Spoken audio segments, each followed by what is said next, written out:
नमस्ते सभी को। एक बार मैं स्वागत आपका इतिहास की क्लास में।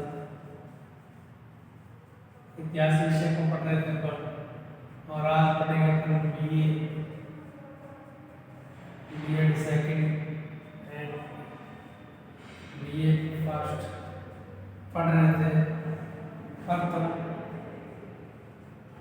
विश्व युद्ध। क्या पढ़ रहे थे? प्रथम विश्व युद्ध को पढ़ रहे थे अपन। तो देखिए, प्रथम विश्व युद्ध के हमने कारण पढ़ लिए थे। कारण पढ़ने के बाद इसकी परिस्थिति हमने पढ़ ली थी।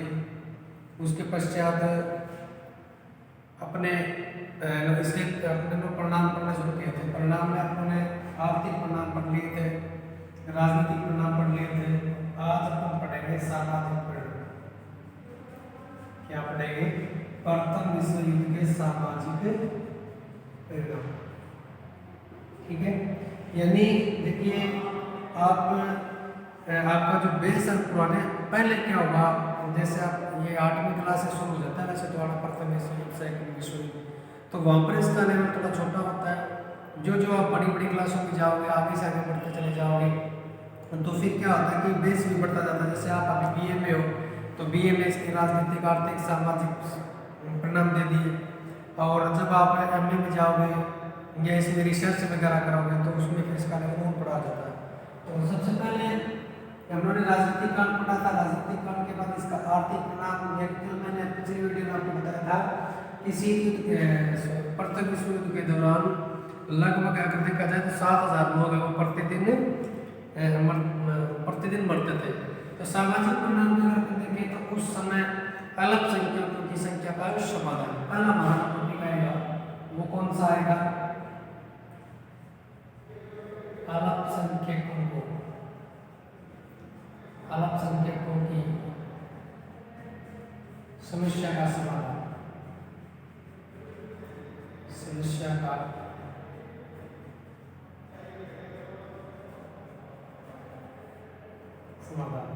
सबसे पहले देखिए, अल्पसंख्यक कौन होता है? जैसे इनको बोलते हैं पिछड़ा वर्ग।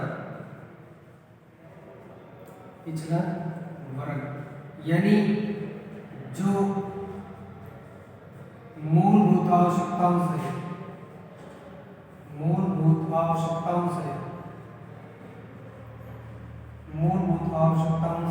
वंचित हो। मूलभूत आवश्यकताओं से क्या हो? वंचित हो, उन्हें बोलते हैं अल्पसंख्यक।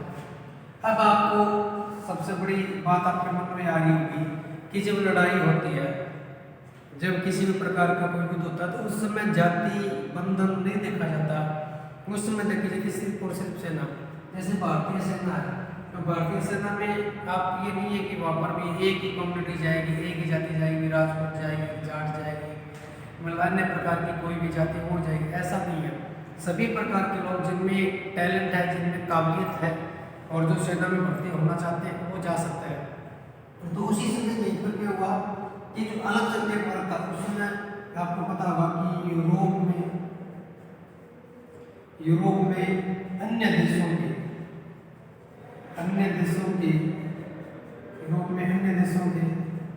बहुत से लोग रहते थे। अब आपको पता होगा कि अमेरिका ले लो, चाहे यूरोप महाद्वीप ले लो, कोई सा भी ले लो, वहाँ पर अन्य देशों के लोग रहते हैं। ठीक है ना? जैसे आप भारत से चला गया, कोई अफ्रीका से चला गया, कोई कहीं से चला गया, कोई कहीं से चला गया, तो उस प्रकार से जब वो लोग जाएंगे ना वहाँ पे, तो उनकी मूलभूत आवश्यकताओं की पूर्ति नहीं होती है। उन्हें वहाँ की देश की नागरिकता लेने में मतलब बहुत ज़्यादा दिक्कत पैदा होती है। तो आपको ये पता होगा कि अनेक प्रकार के, जैसे आप भारत के बहुत सारे लोग अब कनाडा, ऑस्ट्रेलिया, अफ्रीका, जापान आदि देशों में गए हुए, तो वहाँ पर उन लोगों को मान्यता नहीं मिलती, नागरिकता नहीं मिलती है वहाँ की। और उन्हें मूलभूत आवश्यकता, जैसे मूलभूत आवश्यकता कौन सी होगी? सपोज करिए कि हमारे यहाँ पर गेहूँ मिलता है अपने को, हम अपना राशन कार्ड दिखाते हैं और गेहूँ ले आते हैं, तो वहाँ पर उनके पास राशन कार्ड थोड़ा ना होगा, तो उनको राशन नहीं मिलेगा। अब राशन नहीं मिलेगा तो मतलब ये मूलभूत आवश्यकता होगी ना। तो उस प्रकार से लेकिन जब प्रथम विश्व युद्ध चला, प्रथम विश्व युद्ध के सामाजिक परिणामों की अगर चर्चा करते हैं, तो इस समय जो अल्पसंख्यक थे, इन अल्पसंख्यकों ने युद्ध में बहुत बड़ी भूमिका निभाई थी। यानी इस पिछड़े वर्ग का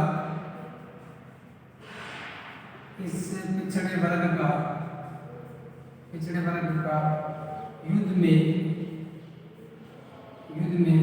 शामिल होना।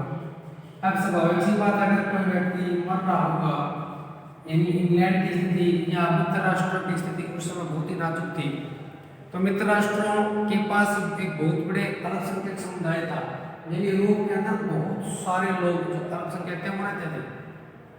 तो अल्पसंख्यकों का एक बहुत बड़ा तबका यहाँ पर रहता था। तो जिसने क्या किया कि युद्ध में जाने का निश्चय किया। जब उनको बोला गया कि आप हमारी सहायता करो, तो ये सहायता करने के लिए आगे आए। जब सहायता करने के लिए आगे आए तो युद्ध जब समाप्त हुआ तो इनकी ओर ध्यान दिया गया। इन्होंने कहा कि भाई हमें अब आपकी नागरिकता या हमें मूलभूत जो हमारी आवश्यकता उनकी क्या करो, पूर्ति करो। तो इस प्रकार से अगर देखा जाए तो प्रथम विश्व युद्ध के सामाजिक प्रणाली की चर्चा करते हैं, तो इसमें अल्पसंख्यकों की समस्या का क्या हुआ, समाधान हुआ।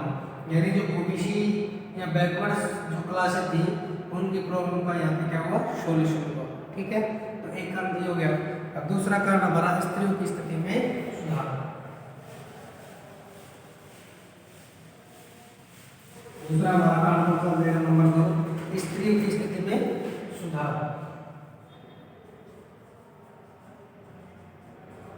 स्त्रियों की स्थिति में सुधार। अब देखो स्त्रियां, यानी प्रथम विश्व युद्ध से पहले क्या था कि स्त्रियों की संख्या या स्त्रियों की स्थिति बहुत ही नाजुक थी उस समय। ठीक है, लेकिन इस समय क्या हुआ, यूरोप के अंदर जब लोग मर रहे थे और लोगों को जब सेना में भर्ती कर लिया गया, तो अब पुरुषों की जगह पुरुषों के अधिकतर कार्य महिलाओं को सौंप दिए गए।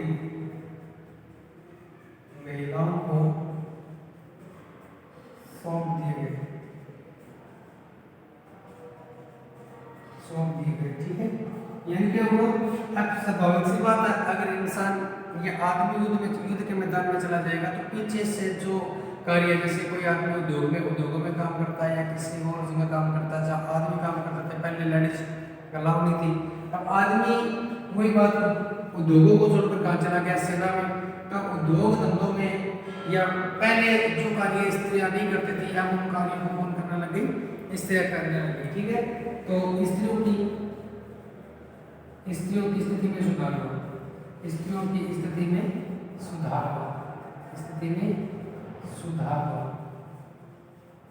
ठीक है, नंबर 3, उन्हें उद्योगों में सेना में भी शामिल किया गया।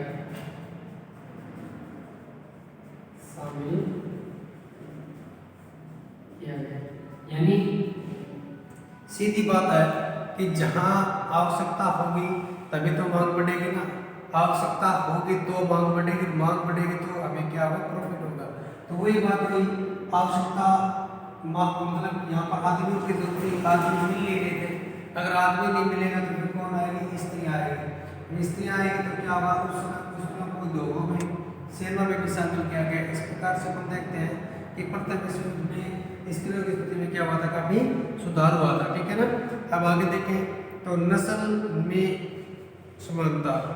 ठीक है, ये नस्लों का सुधार हमारा तीसरा भी रहेगा, तो आएगा नस्लों में सुधार।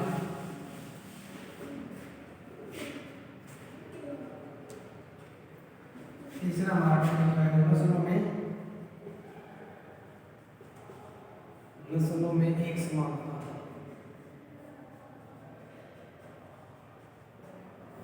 ठीक है, नस्ल देखिए, नस्ल होती है इंसान की अपने, जैसे अपन भारतीय है, कोई अफ्रीकन है, कोई अमेरिकन है। तो आपको पता होगा नस्ल उस समय क्या हुआ था कि अमेरिका में ले लो चाहे आप यूरोप के देशों में ले लो, वहां पर अनेक प्रकार का भेदभाव किया जाता था। ठीक है, लोगों के साथ क्या किया जाता था, अनेक प्रकार का भेदभाव किया जाता था। जिससे क्या होता था जिससे लोग अपने आप को प्रताड़ित महसूस करते थे। ठीक है, अब प्रताड़ित महसूस करते थे और ध्यान रखना जब युद्ध वगैरह चलते हैं ना तो उस समय नस्ल वगैरह को भूल जाते लोग, यानी अफ्रीकी लोग, अफ्रीकी निग्रो, ठीक है, ऐसे ये जो जातियां थी, अफ्रीकी है, निग्रो है, पिग्मी है, ये जो जातियां थी पुराने जमाने में जिनके साथ बहुत ज्यादा भेदभाव होता था। अब जब ये लोग क्या चले गए अमेरिका या अन्य देशों में चले गए और वहां पर जाकर इन लोगों ने युद्ध लड़ा, और युद्ध लड़ने के बाद ये वहीं पर स्थायी रूप से बस गए। जब ये लोग स्थायी रूप से बसे तो उन्हीं लोगों के साथ, उन्हीं की लड़कियों के साथ इन्होंने क्या कर लिया, विवाह कर लिया, जिससे क्या हुआ, इनका नस्लों में सुधार होने लगा, नस्लों में एक समानता आई। ठीक है, वर्तमान में आप देखोगे कि डोनाल्ड ट्रंप से पहले अमेरिका का जो प्रेसिडेंट था वो बराक ओबामा था। तो बराक ओबामा एक ऐसा था, ठीक है ना, मतलब वो रंग भेद की अगर बात करें तो अमेरिका में, और वे लोग हैं जो पुराने जमाने में जाकर वहाँ पर बस गए थे, वो सिस्टम यहाँ पे है। ठीक है ना, तो नस्लों में क्या आने लगे, समानता आने लगी। ठीक है, उसके बाद ही अपन देखें तो विश्व की मतलब जो संख्या था, जो नस्ल थी, उनमें क्या आने लग गया, सुधार आने लग गया। ठीक है ना, तो अगला जो टॉपिक रहेगा हमारा, देखिए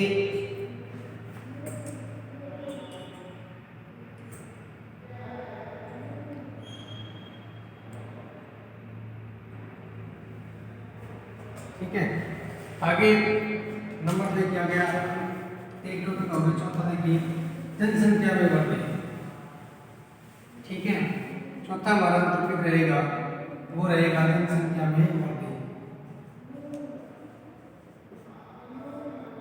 जनसंख्या में वृद्धि, ठीक है, यानी आपको पता होगा कि प्रथम विश्व युद्ध में मैंने आपको बताया था कि 80 लाख लोग मरे थे और तकरीबन 7,000 लोग है वो पर डे मरते थे। ठीक है, 7,000 लोग जब मरते थे तो यहाँ पर क्या हुआ, जनसंख्या में वृद्धि लाजमी थी। यानी प्रथम विश्व युद्ध में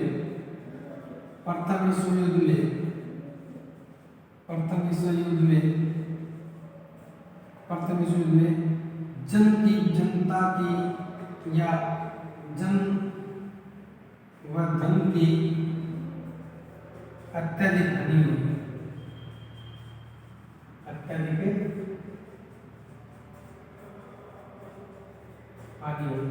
ठीक है, इन पर तभी शुरू में जन व धन की अत्यधिक हानि हुई। अब स्वाभाविक सी बात है कि अगर आपको मैंने पिछली वीडियो में बताया था कि फ्रांस को इसमें सबसे ज़्यादा नुकसान पहुंचा था, सबसे ज़्यादा लोग फ्रांस के मरे थे, और फ्रांस के मरों से किसी के मरो लोग तो मरे थे ना, बहुत ज़्यादा लोग मरे थे।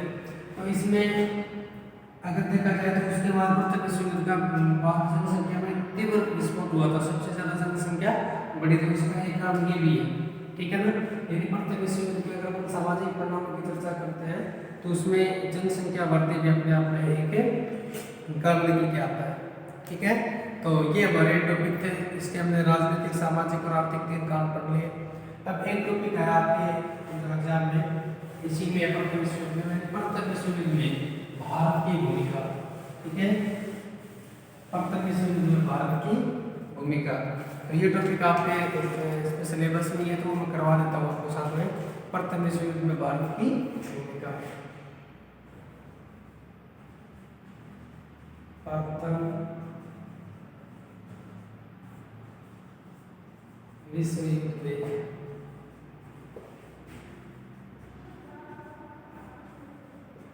भारत की भूमिका। इन प्रथम विश्व युद्ध जब हुआ था उस समय भारत की स्थिति क्या थी, भारत क्या करना चाहता था इस समय की देखिए। आपको पता होगा कि भारत इंग्लैंड का उपनिवेश था, इंग्लैंड का उपनिवेश था, वैसे था। अब अगर ऐसे देखा जाए कि प्रथम विश्व युद्ध में भारत की क्या भूमिका थी, तो प्रथम विश्व युद्ध में भारत की भूमिका नगण्य थी, बिल्कुल जीरो थी। भारत को प्रथम विश्व युद्ध से कोई मतलब नहीं था। लेकिन एक तरह से अगर देखा जाए, क्योंकि भारत किसका उपनिवेश था, इंग्लैंड का उपनिवेश था, इंग्लैंड का उपनिवेश होने के कारण, ठीक है ना, इंग्लैंड का अब जब अंग्रेजी सेना हार रही थी, इंग्लैंड की स्थिति उस समय नाजुक थी, तब भारत के सैनिक युद्ध लड़ने के लिए इसमें गए थे। ठीक है ना। देखिए तो सबसे पहले 1915 में गांधी जी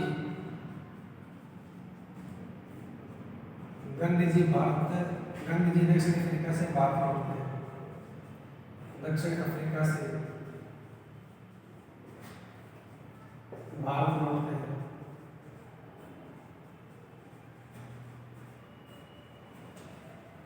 ठीक है। गांधी जी ने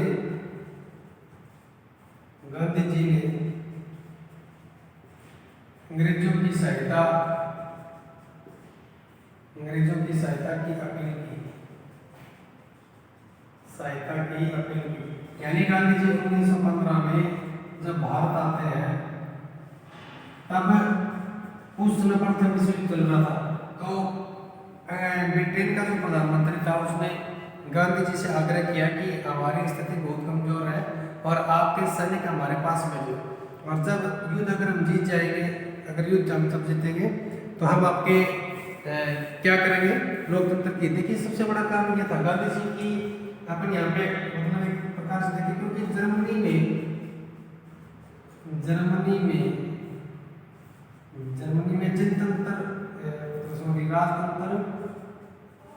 जर्मनी में राजतंत्र था। ठीक है। और इस समय एक नारा दिया गया मित्र राष्ट्रों द्वारा, जर्मनी में राजतंत्र था, मित्र राष्ट्रों ने कहा, मित्र राष्ट्रों का नारा यानी तेज बहुत थे। मित्र राष्ट्रों का नारा इसमें क्या था, जब राजतंत्र की समाप्ति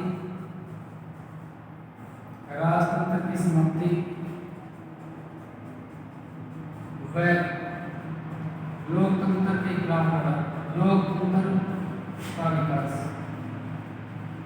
ठीक है। यानी प्रथम विश्व युद्ध में अगर देखा जाए तो मैन शक्ति के रूप में जो देश था वो जर्मनी, यानी जर्मनी तो था 3.5 वर्ष तक जर्मनी का पक्ष बहुत ज्यादा मजबूत रहा था, और 1916 में भारतीय सैनिक चले गए थे। ठीक है।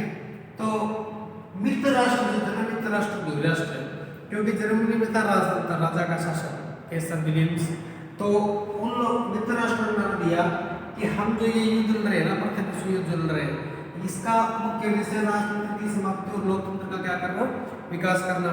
जब भारत वालों को या गांधी जी को या भारत में उस समय कांग्रेस जो पार्टी थी, उनको जब इस बात का पता चला कि ये जो युद्ध लड़ा जा रहा है ये लोकतंत्र के लिए लड़ा जा रहा है, ठीक है, राजतंत्र के खिलाफ और लोकतंत्र के लिए लड़ा जा रहा है, तब भारतीय लोगों ने सोचा कि भी हमारे यहाँ पे तो राजतंत्र ना, हम भी तो गुलाम बना राजा के भी, ईस्ट इंडिया कंपनी के ले लो या राजाओं के, ये उसमें भारत में तो बहुत सारी देश रियासतें थी।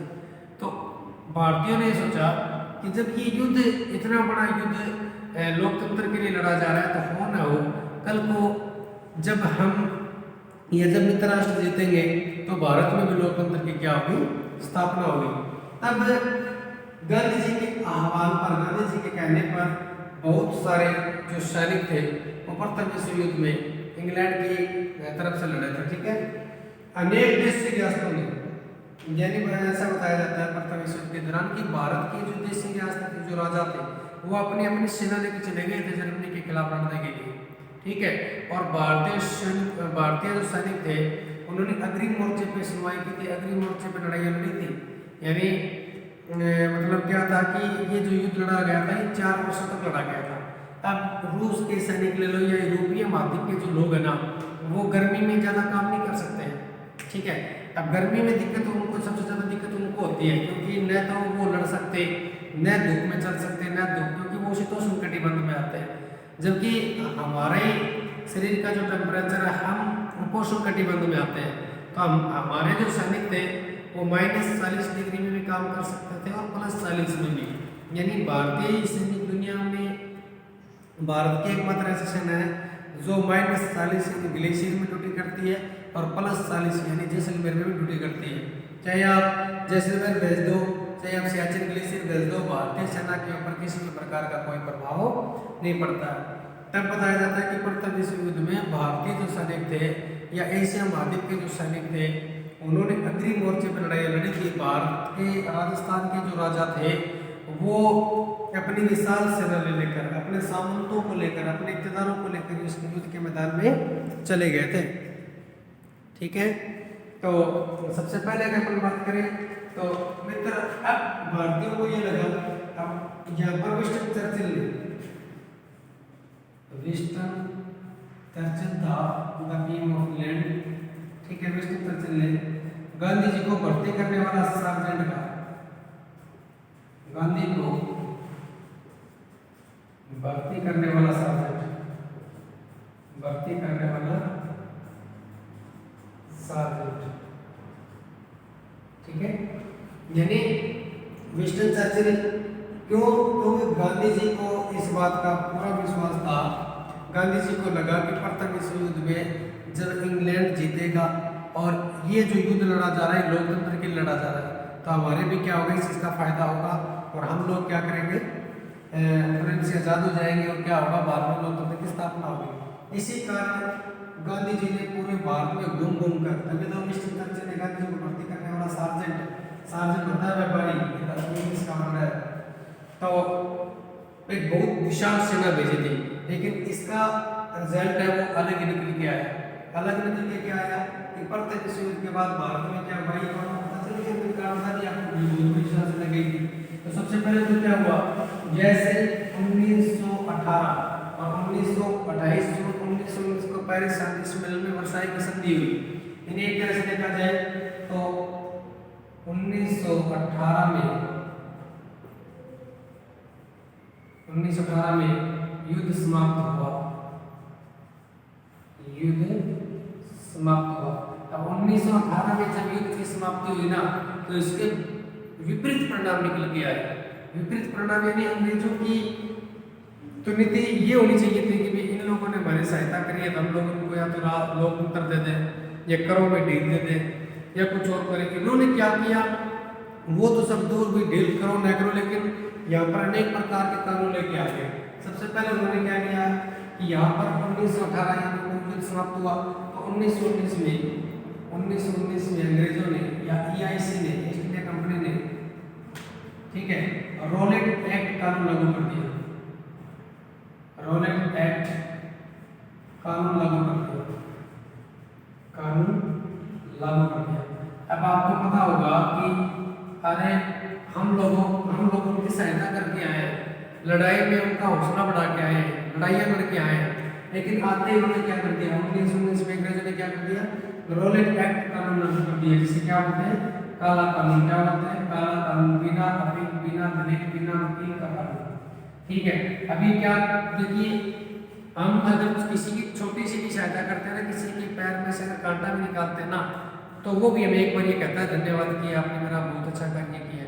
लेकिन हमने तो उनके पैर क्या पेट से तीर निकाले थे, उनके पेट की गोली हमने हमारे पेट में खाई थी। ठीक है, और जर्मनी जो कि भारत का एक बहुत बड़ा दुश्मन बन गया था, लेकिन जर्मनी ने तो ये कहकर माफ कर दिया था कि भी हमारी भारत के साथ कोई दुश्मनी नहीं है, वो तो मित्र राष्ट्रों की तरफ खुद गुलाम थे बेचारे, क्या करें।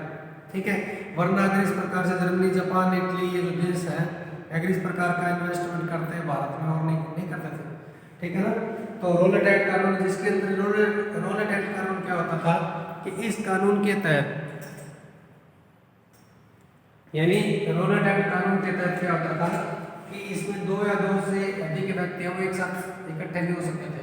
ठीक है, 2 या 2 से अधिक व्यक्ति, अगर 2 या 2 से अधिक व्यक्ति अगर इकट्ठे हो जाते या उनको, यानी अंग्रेजों को अगर ये पता चल जाता कि भी ये जो व्यक्ति किसी प्रकार की कोई कानूनी कार्रवाई कर सकता है, तो उसमें क्या हो जाता था, उसको प्रतिबद्ध कर देते थे, उसको 2 साल बिना किसी अपील, बिना किसी दलील, बिना किसी वकील के जेल में डाल देते थे। तो आज के लिए इतना ही, बाकी पढ़ेंगे अपन नेक्स्ट वीडियो में। धन्यवाद।